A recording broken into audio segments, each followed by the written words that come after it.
So yeah, welcome. Good morning. Let's wait for the slides to pull up, probably. Awesome. Right, I want to talk about basically how to avoid getting lost in transaction, about consistency, and I want to basically directly jump into the topic. So if you're already in DDD, you probably know this, but let's do a very brief recap. If you want to store something, and let's say you care about order fulfillment, that's my first example, then you could have like an order, probably with order line items. You probably are familiar with the wording, so you could have an entity, which is the order, that has an own identity. You probably have like associated values, like order line items and these kind of things. And you probably have other entities, like the customer, and this is probably other value objects, like the address. And then you can put that into these boxes, which are called aggregates in DDD.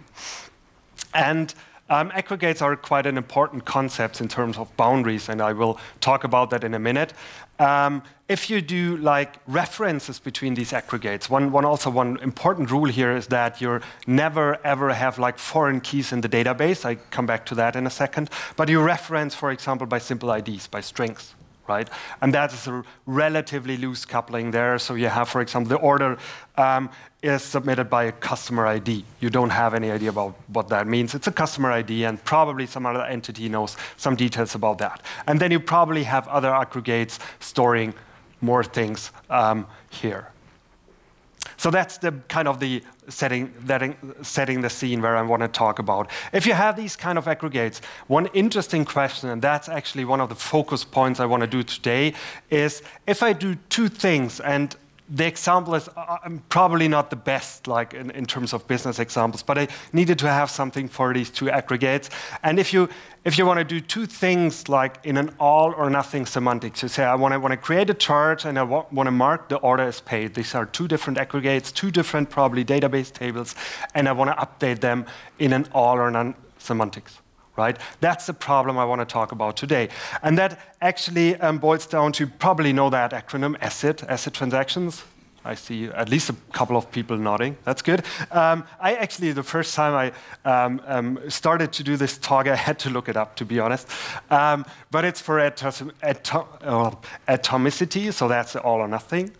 It's for consistency. That's a kind of confusing thing. We come back to that a bit later. Consistency basically means if you're in a database, for example, you have invariants, which are always true. And that means the consistency in ACID, like non-null constraint, foreign key constraints, these kind of things is normally referenced to by consistency. You have isolation. That's the most interesting thing, actually. We're talking about that a bit more. So you want to isolate different threads, for example, accessing the same data from seeing dirty things like dirty reads and these kind of things. And it should be durable. That's what a database is for. So that's ACID. And if you look at aggregates, the important thing, and that's a basic rule, and you should basically stick to that, if you have aggregates, you have the ACID transaction, these boundaries always only in one aggregate, right? And if you have different aggregates, every aggregate has its own transaction boundaries. And that's a very, very important rule. And you cannot do ACID transactions like between these aggregates, right? There are a lot of reasons for why you shouldn't do that. So one would be like, if you look, for example, at the application of DDD, nowadays it's often microservices. So yeah, if you have different microservices here, like doing the different aggregates, different teams are probably doing that. They probably choose different technologies, probably different databases. And they should be actually very autonomous in deciding what they want to do. And as soon as you have like an ACID transaction, which you do on the database level, you probably say, okay, they are in my Oracle, they are in my Oracle. I can do an ACID transaction in that Oracle database. Where's the problem? But the problem is then you're not like decoupled. You couple them like implicitly. You have to really, they have to know, oh, there's something going on in the database. We both have to be in that database and so on and so forth. So you don't want to do that, actually. What you can do, I'm not talking about that too much today, but that's actually an interesting thing to think about. You can definitely design the boundaries according to your needs. That's very often forgotten. That's, I think, especially in microservices, a very important thing. Like thinking about what's the right boundary. I could probably like move different entities to the same like database. Technically, that's possible. It's also like allowed in a way, but then I should make it very implicit and say, okay, that's now like my transaction, my consistency boundary. And then normally, like in a microservice world, it would boil down to that's one service. It's not different services, right? So that's definitely fine. But what you should never ever do is like share the database there in order to make these kind of asset transactions. Okay, if you want to do a photo, do it with that thing. It's an important part of that slide. Okay, so you should never ever do that. These kind of joint database transactions for asset. Now, normally, if I'm at that point, if I discuss that a bit with customers or with other peers, somebody normally says, okay, but there's these two-phase commit, like XA transaction or three-phase commit. There are really interesting things out there what you can do. And this helps like there. I don't want to explain two-phase commit actually in detail, but it works like there's a transaction coordinator. You have different resources. That could be like the different aggregates. And then you coordinate the transaction in like two phases, for example. The first is like asking everybody, could you commit? Yes, we can. And then the next thing is like, okay, please commit. Then you wait for everything and so on and so forth. It's relatively complicated. And the thing about two-phase commit or distributed transactions, actually, from my perspective, the important part to remember is that I wouldn't use it.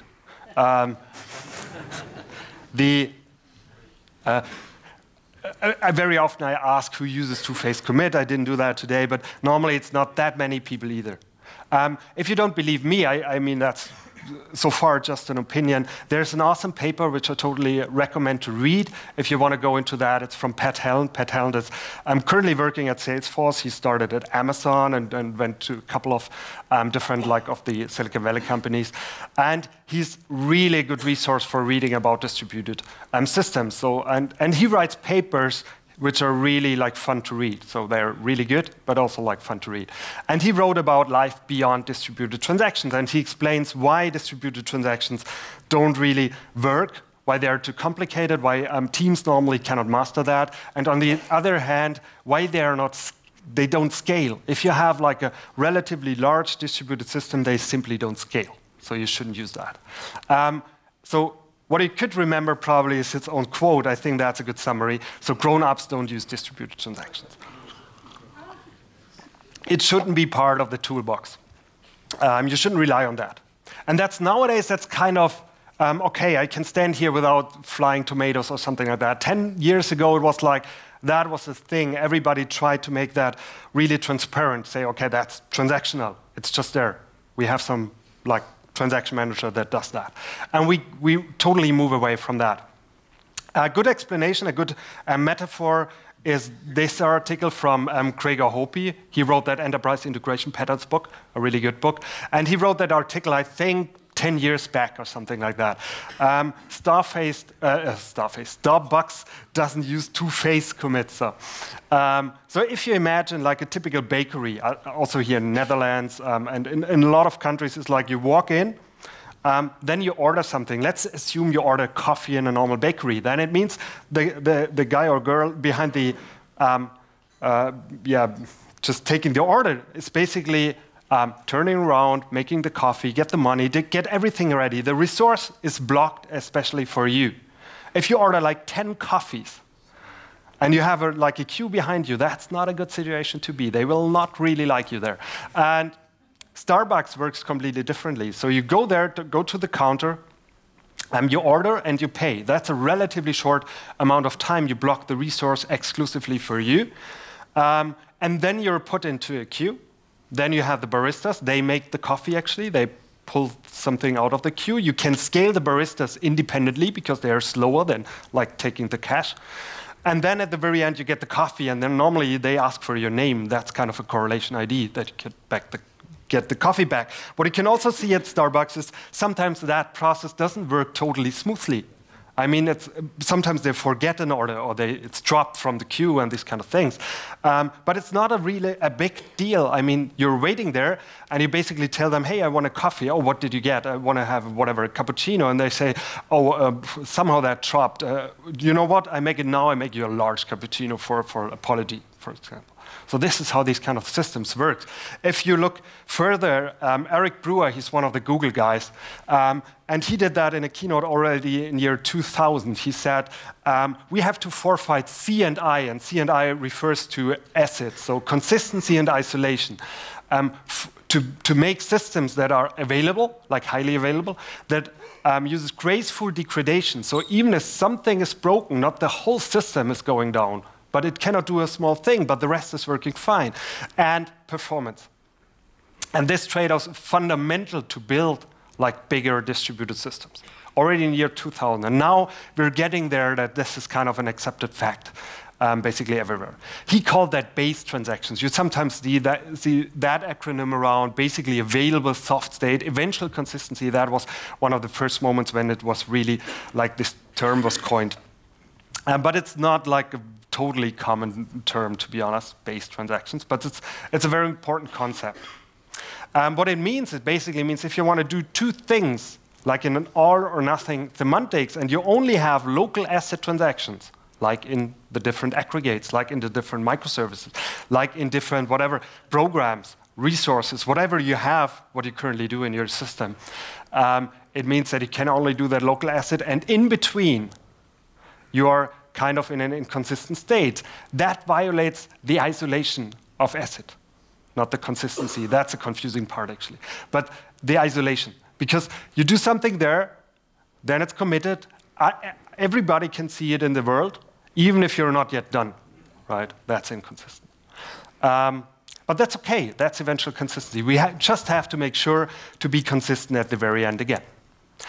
You all know that. I mean, business transactions were eventually consistent for ages, for centuries, for every time, basically. So still, if you transfer money, that's a typical example. Still nowadays, if you send money to a friend with, like, let's say, a traditional bank, the money is gone for a day or something like that. I mean, they book it from my account. That's fast. It's probably asset. So that's transactional on their side. But then it's gone. But we don't care too much as soon as at the very end it's consistent again. Either he has the money, or if something goes wrong, I have it back. Right? So that's eventual consistency. Right. Pat Helland, he wrote another paper building on quicksand. He named that Asset 2.0. which I think is a better term for that, like 2.0. At that time, 2.0 was quite good. I mean, currently it should be ACID 4.0 or something like that. But at that time, 2.0 was doing fine. And then he made a couple of things up, but I think they're really good. Associative, commutative, idempotent, and distributed. We have to build systems that refer to these kind of characteristics in order to be really scalable and modern. And associative and commutative, you probably remember that from math.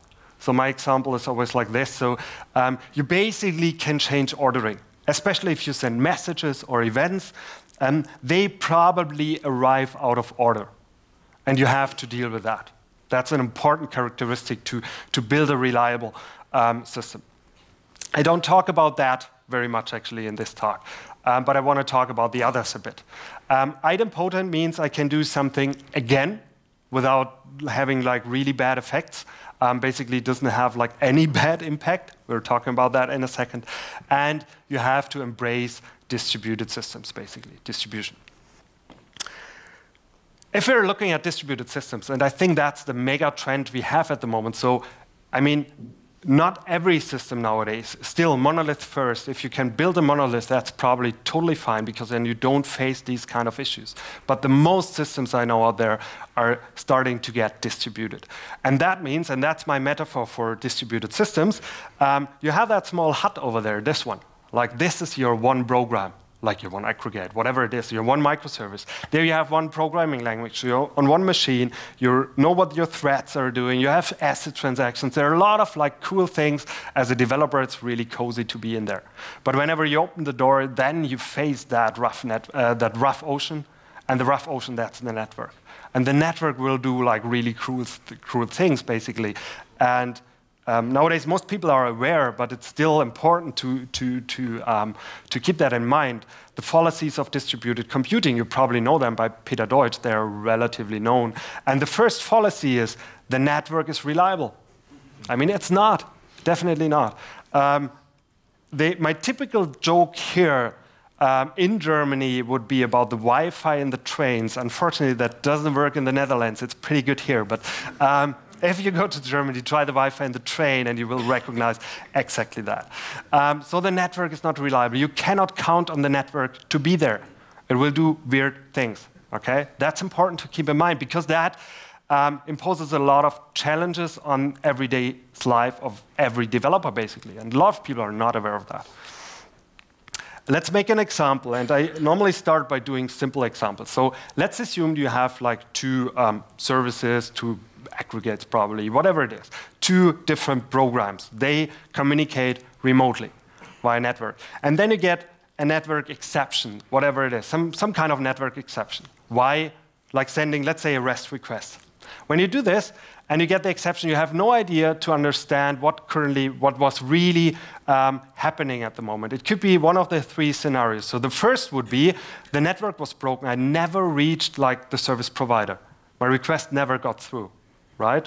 That's an easy thing. And that's actually what most people think that's happening there. But it could also be that you reached the service provider, it started to do something for you, and then it exploded for whatever reason, and you have no idea if he committed his transaction or not, right? Or you probably reached the service provider, did everything perfectly, committed everything perfectly, but the response got lost. Every three of these situations are perfectly valid in this case, and you have no idea what happened at the moment. The same thing for messaging. You send a message out, you put it on the queue, that works, everything fine, but you never get a response. You have no idea what happened. Right? And that's important to keep in mind. It's important to keep in mind. With every REST request, it might be, even if you get a network exception, that you executed it, for example. And that poses a couple of like additional requirements. Let's assume, again, simple example in that order fulfillment context. Let's assume you want to collect payments in the company. So you build a payment microservice, for example.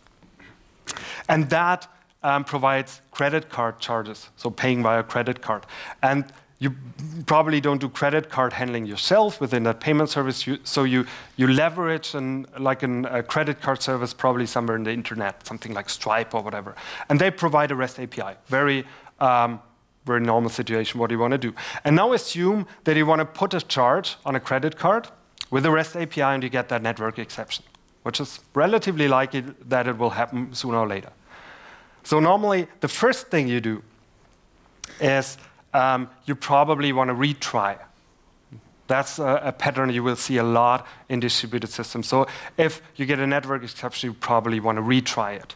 There are even like frameworks out there which do that for you or under the hood. Or for messaging, it's normally built in because then probably retries on the other end are quite of normal. Retries are there in distributed systems all the time. This is why these idempotency, I quickly talked about idempotency earlier on, is so important, because independent of what you do, you will have retries, and that means also your service provider, because what I said earlier, even if you get a network exception, you probably have reached it. And then you do a retry, so you reach it again. And the service provider has to handle this situation. There are a couple of different strategies how to do that. Talk about that very briefly in a minute, but not too much actually today. But the important thing, first of all, is to recognize that this is super important. Normally, it impacts the interface towards the service as well. So if you just, send over a charge request or charge command with like credit card and number, that's not idempotent. How should the peer recognize that this is a duplicate call? But if you add something like a transaction ID and generate that in the payment service, like as soon as you can, basically, or a trace ID, or call it whatever you want to, or probably even idempotency ID. I've seen different names of that. But if you do that, that's an idempotent, at least a possibility to get idempotent from the service provider, which is quite important. That's my favorite slide, actually, of the whole talk. I had a vegan part in my life, like 5 years, 6 years back. I ate vegan for 5 months or so. Then I stopped doing it, to be honest. But it wouldn't work anyway. I have kids now, so it's totally unrealistic. But there, my favorite dish was zucchini noodles. So what do? You take the zucchini, you have a special slicer, you just put the zucchini through the slicer, and then you get noodles out of the zucchini, and then you add a sauce, and then it's a totally, I love the dish, let's say it that way. So whenever you eat that, even in the cookbook, they say this is like you can eat as much as you want. You can eat it in the evening if you like to. It's no problem. It's pretty healthy. You don't grow fat, so do whatever. Eat as much as you want. And for some time, I searched for a metaphor for idempotency, and that's the best I ended up with. I said, okay, that's like because there's a real reason for that. So if you ate your plate of zucchini, if you forgot that, you just eat another one or another one. It doesn't care. It doesn't matter. You don't care. It's okay. That's totally idempotent. That's different than eating pasta. Eating pasta is not idempotent. Yeah, I know. If you have a better idea, let me know. I want everything. Okay, but as long as it sticks, I'm totally fine with that. I do that. Anyhow, so that's the first thing. Like we do retries, we will have retries, so we have to be idempotent. The second thing to recognize here is normally what you do, if you do a couple of retries, and at some point in time you give up. Because you say, hey, don't reach the credit card provider, I cannot retrieve the payment. So you give up, you raise a failure, like payment failed or whatever. And at that point in time, you probably have charged the credit card.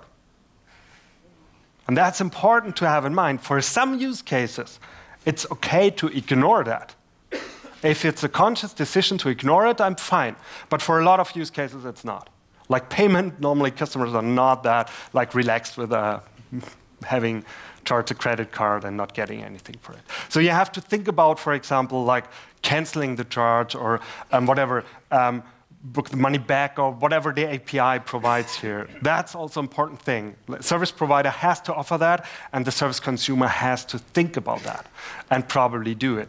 And because, again, we're cancel the charge, for example. And we're in distributed systems. So, even canceling the charge might not work right away. So one observation I did over the last years is that some of these communication challenges, like I described, require state to be handled. Like idempotency checks, you probably have to remember what you already did in order to understand if you already did that. If you want to do retrying, you probably not only want to do it for a second, but like in terms of payment, you probably want to retry it for a couple of minutes or hours and these kind of things. So these are a requirement for state handling. So like stateful retry, like do it for a longer time, and the same thing for the cancellation, to make sure you really cancel. I'll come back to that in a second. I haven't said anything about me, so the important thing here is to recognize my personal bias, let's say. So that's everybody's opinionated, so I just tell you my opinionation, so you can basically judge what I'm trying to push through as a message.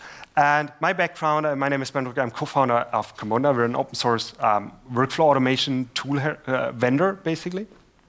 And I'm working as, technology is kind of a very generic term, but I'm traveling around giving a lot of talks, but also working at the customers in type of POCs, proof of concepts, trying to map their problems to certain technologies. So I really try to understand what they're doing.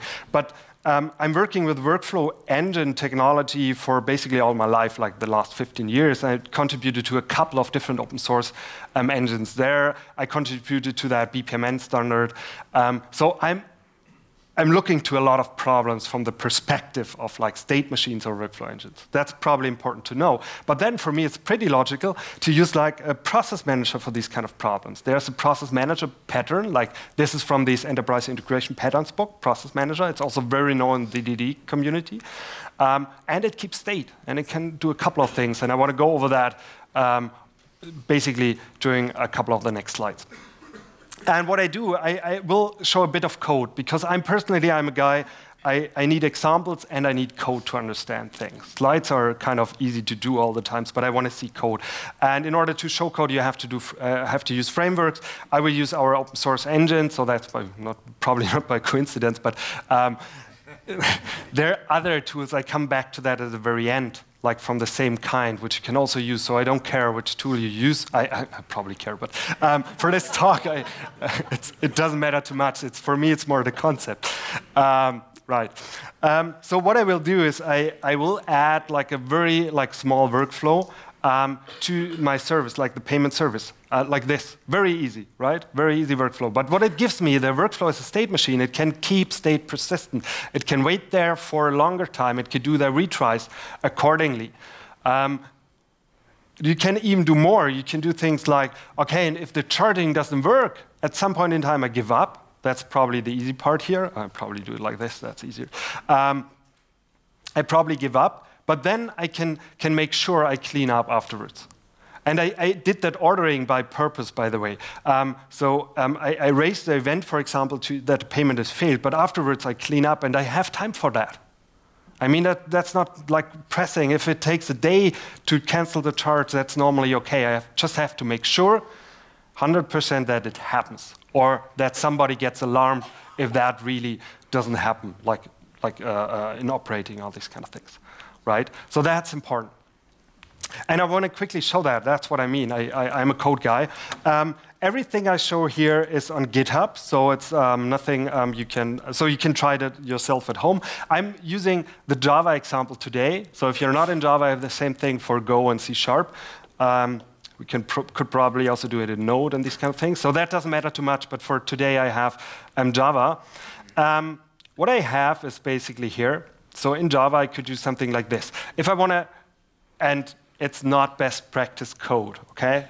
It's to show something quickly. It's not best practice code. And yes, it's Eclipse for all the Java developers. I'm pretty happy with that. Thank you. I'm happy that you appreciate it. So what I could do, like in a way, I could provide my REST API. I could say, OK, I have a put method in order to retrieve payment. Right? The only thing I do, and that's my business logic in a way, I could charge a credit card. And then I create a request, send that over to my REST endpoint with a post, and that's it. Right? Relatively easy code. Probably you've written something like this yourself. And now what I want to do is I want to extend that and use exactly what I had on the slide.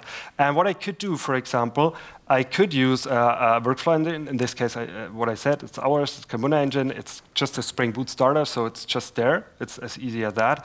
And then I define my workflow. I could do that graphically in a model, but I think for DDD, it's kind of nicer to start with code. I did it in code, so that's a DSL. I say, hey, I create an executable process. It starts here. The first thing it does, it calls my credit card service. Like with this code, the code is defined here. Right? The code didn't change, actually. So that's the same code you saw earlier on. I added a circuit breaker, to be honest, but that's a different matter. That has nothing to do with what I'm talking about today.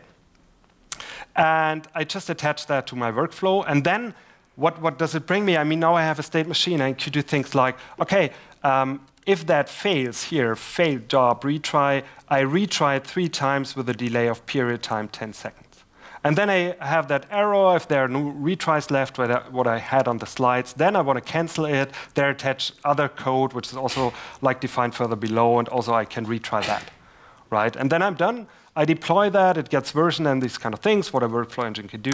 And then when I charge the credit card, I don't call it directly, but I kick off a workflow instance. And that's all the code I needed here in order to do that. And if you look at the behavior, that's quite interesting. So what I have here is 2 things. The first is I created a fake server to do credit card handling. I didn't want to charge my credit card for all the demos. So this is taking the credit card request. And then I have that payment service, which I started up, the one I just have here in code on the underneath. And then I have a REST client, so I can do put requests. Like on my version, let's start with 4B. I don't talk about 4B too much, but let's start with 4B at the moment. So what you can see is it does a call to the to the payment service. The payment service charges the credit card. That's kind of obvious, right? That's what we expect, right? And that's pretty easy to do. So what I can do is I can simulate that this service is now behaving slow. That's why I need a circuit breaker. Now the circuit breaker says, oh, this service is too slow. I just switch off. Right. So what happens is that I will get an exception here because it cannot communicate with that anymore. I could also close it down, but I need it back in a second, so I don't want to do that. If I now call it that payment service here, what happens is a couple of things. So the first is, you see that will take 56 seconds. That's quite slow, right? So the network is probably currently not really responding. I see an exception from the circuit breaker. The circuit breaker doesn't do anything. You see the retrying going on, it's currently happening in the background. And one of the most interesting parts, actually, I switched the response from a 200 completed, synchronous response, to 202 accepted. So I basically said, the payment service says, I got your request. I didn't have an answer yet, but I call you back some way, right?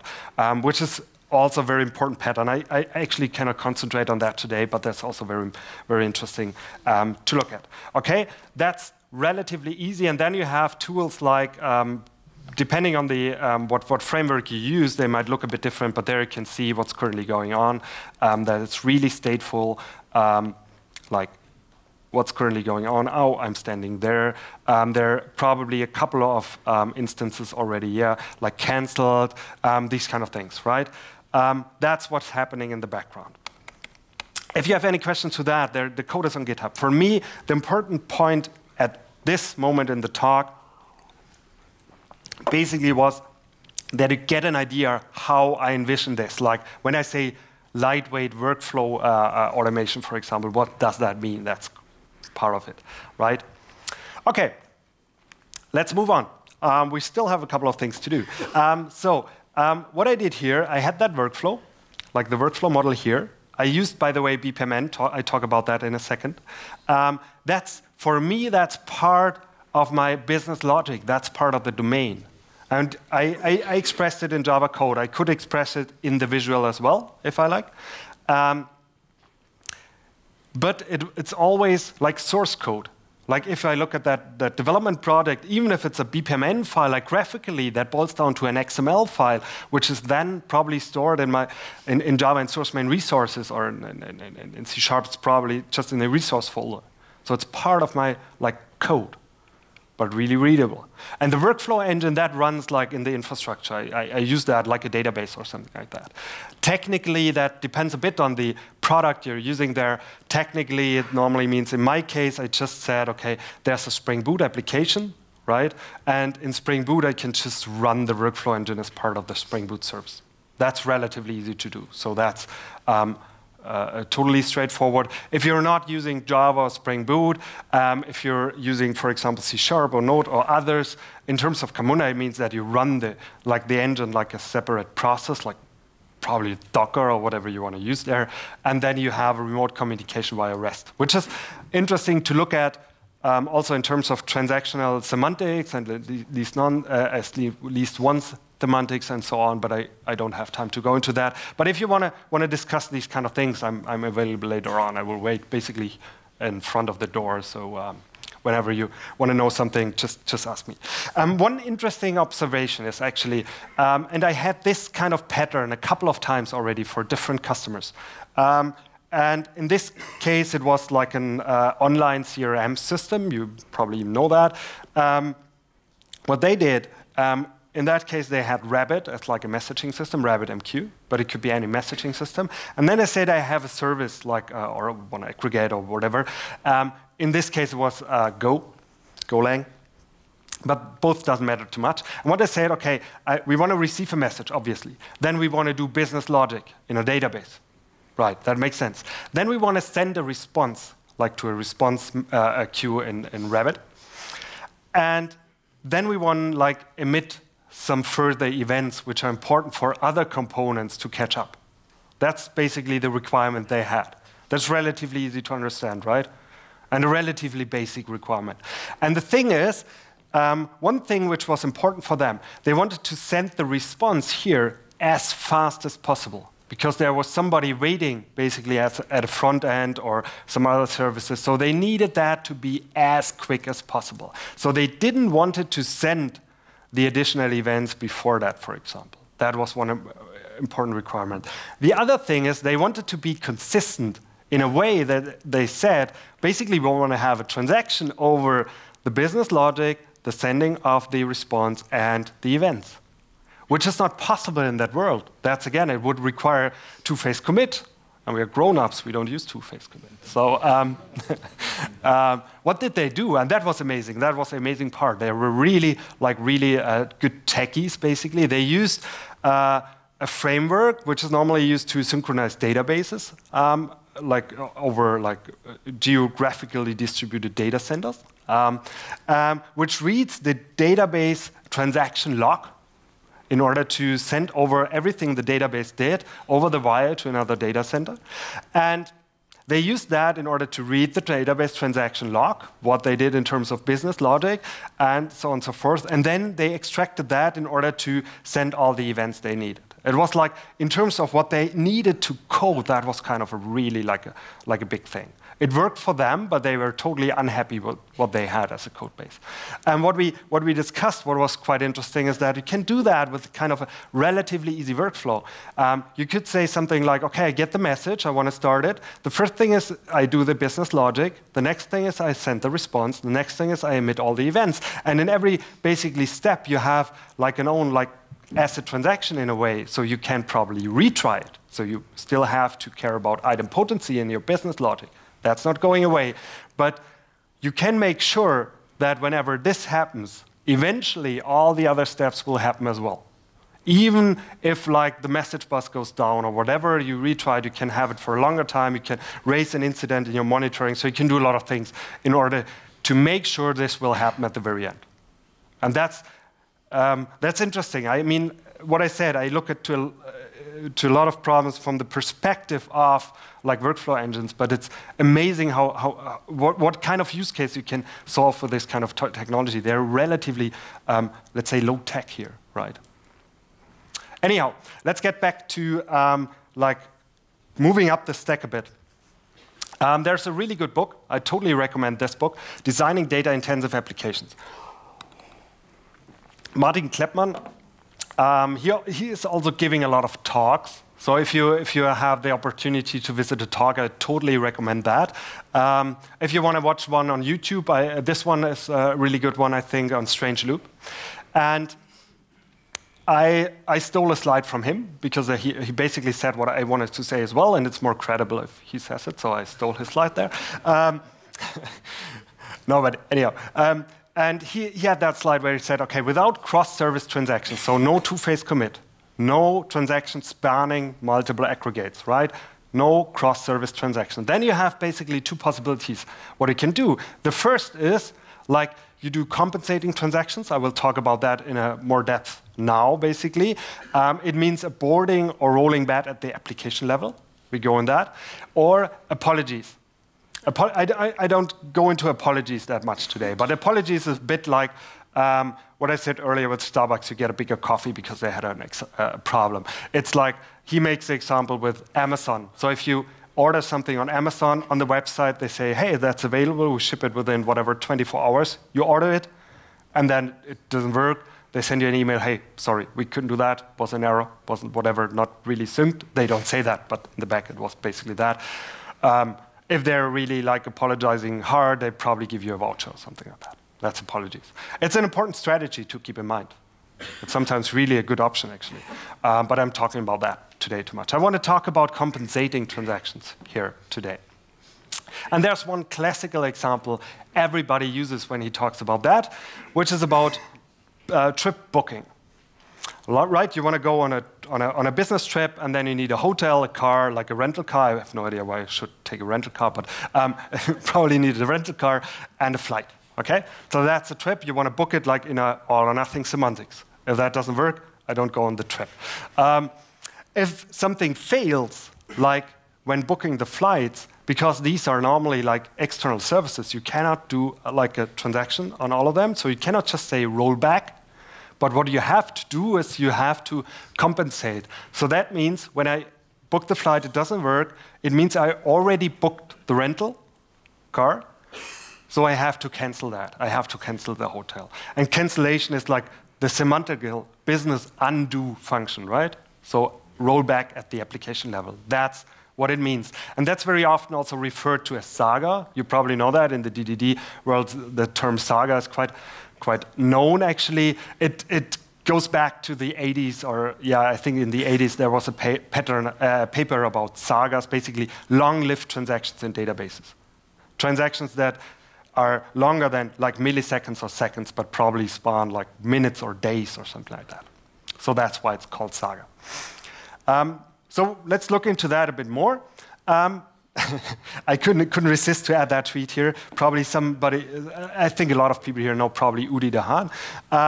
And he just tweeted about that. Can we stop using that example for sagas, please? It's totally unrealistic for business requirements.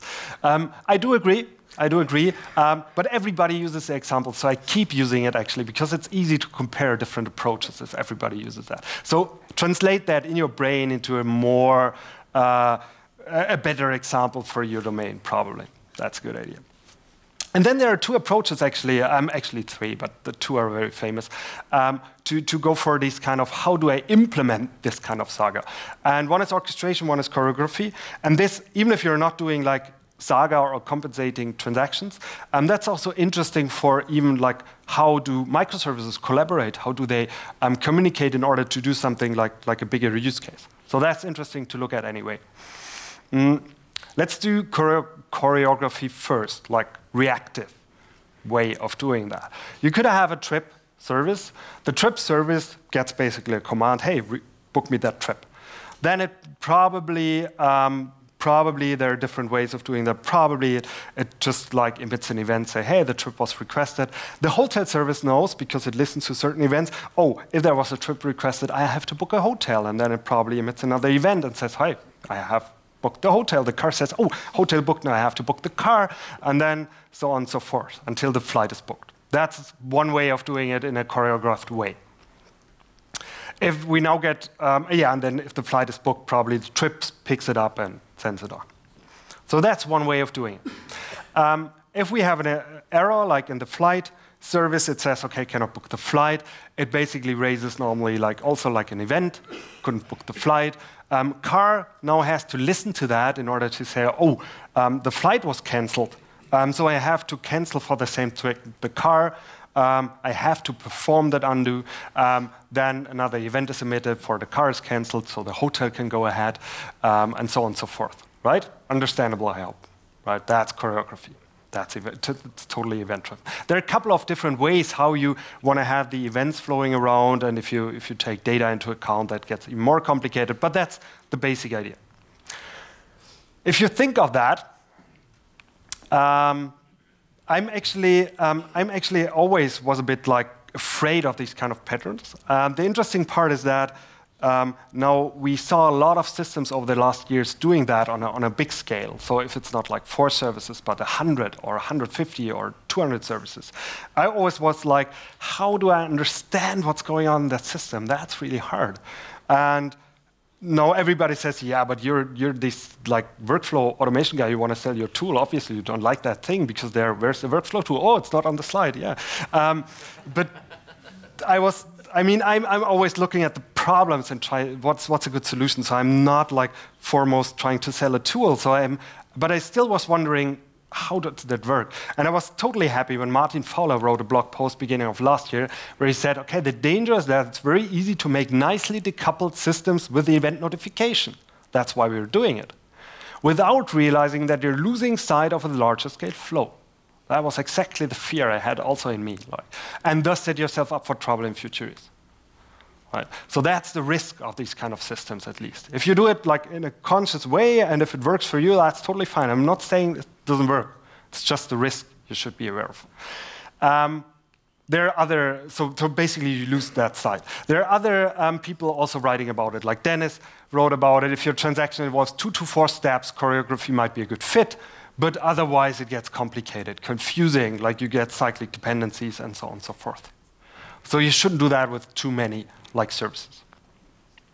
There are good examples what could happen. So if you, for example, want to change the sequence and say, hey, I want to do the, let's say, the car rental booking first because I had a good like deal with whatever 6th, and now I want to do it first because I can cancel for free, and that's awesome. I want to just change the order. I don't want to do that here right now. You can think about that as an homework, what you have to change in terms of to which events every service is listening. Then you will come up with, you have to change every service in order to make that happen. You have to change every order to make that happen. Every service to make the change in the sequence happen. And that always reminds me of what did we try to achieve with these kind of microservices and choreography and loosely coupling.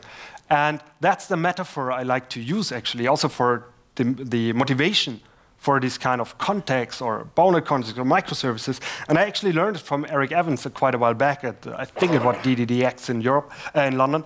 And that's a 3-legged race. So 2 people are always bound together by their feet. And I mean, what you can obviously see in that picture is that everybody runs slower than if you just cut it, they can run faster. And the risk of falling down is much higher. And that's exactly what you do here. If you say, hey, dear 5 teams, you already have to change your services and redeploy them in the same time. And yes, of course, you have still trip bookings in your system. Think about how you handle that they continue in the right order. That's a hard problem to do. And that's totally a 3-legged race. That's totally not where you want to do. So what's the, so I always use that picture when it comes to that. So that's what you see in a lot of talks when they talk about choreography, these kind of like beautiful dances, like, right? Everybody there, professionals, they know how it goes. So you throw in a new dancer and it looks just amazing. What I see in reality is kind of a bit different. It's just hard to manage. So that's, I'm obviously biased, but that's my take on that. What's the alternative? So what you can do is like orchestration. How would that work? We have the trip service, and the trip service now orchestrates others. But it basically means that it tells others what to do. It commands. Something in DDD, it should be probably a domain command. I know it's not there, but it probably should be there. So the trip says, hey, hotel, book something, because I'm the trip, I want you to book me a hotel room. Okay, done. Hey, car rental service, now book me a car. And then I book a flight, right? And then you have that logic of the sequence and what's going on in one place in the trip service. And that's where it should be. And then it's much easier to do these changes. If you want to change the sequence, it's at one place.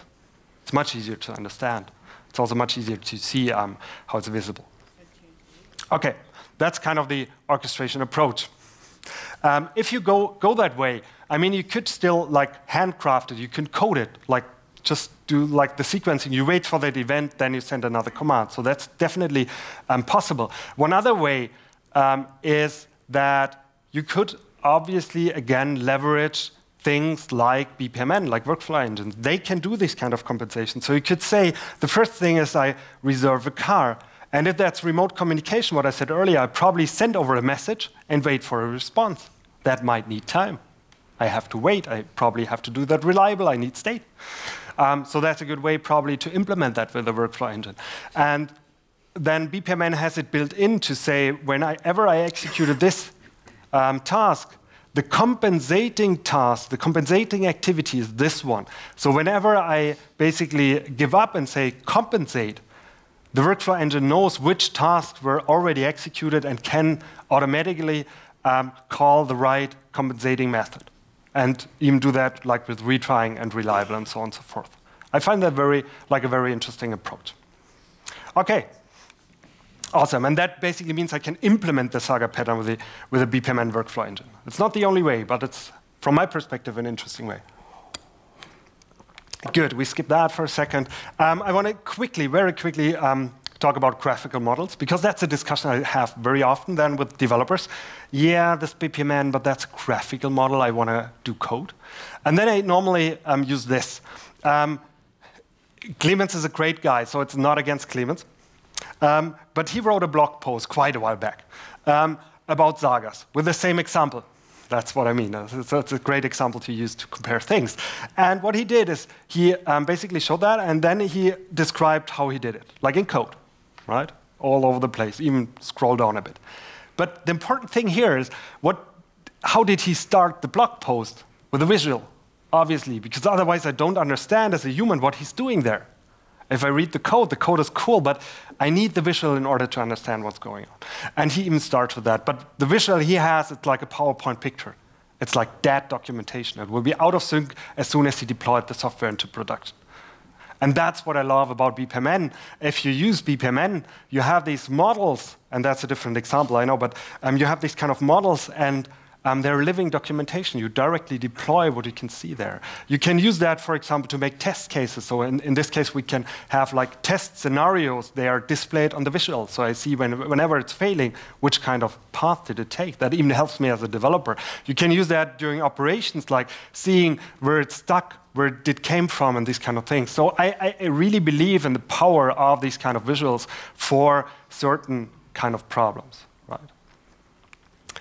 And that's, for me, that's totally about a ubiquitous language. So that's totally about in sync with DDD things. OK, awesome. If you're still not into that, what I always like, I have that on GitHub, you can still do a DSL. I'm not against DSLs, right? So if you want to do the same thing, the same saga, you can also like describe it like that. No worries. I'm fine with that. We auto-generate a visual out of that. That's totally fine as well. So basically last thought, and then I'm almost done. If you now kind of like the idea of probably using a workflow engine, you will be confronted with a relatively complex market. I'm currently, that's one of the main things I do. I look out what's currently out there. I clustered it a bit. I will not go over the clusters here too much because I don't have the time, but you will, just very briefly, you will meet like these zero-code, low-code platforms, the big ones. You should try to avoid them. That's my summary. There are a lot of like frameworks from Netflix, Uber, Airbnb. They all do their own like workflow engines. Very opinionated to their environment. Probably interesting to look at. Probably doesn't fit with you. Cloud offerings, there are a lot of things going on. Step functions, durable functions, a lot of things going on, which actually shows the need for these kind of things. But they cannot do like the same thing like BPMN. And the open source workflow engines, like what I did today, are there.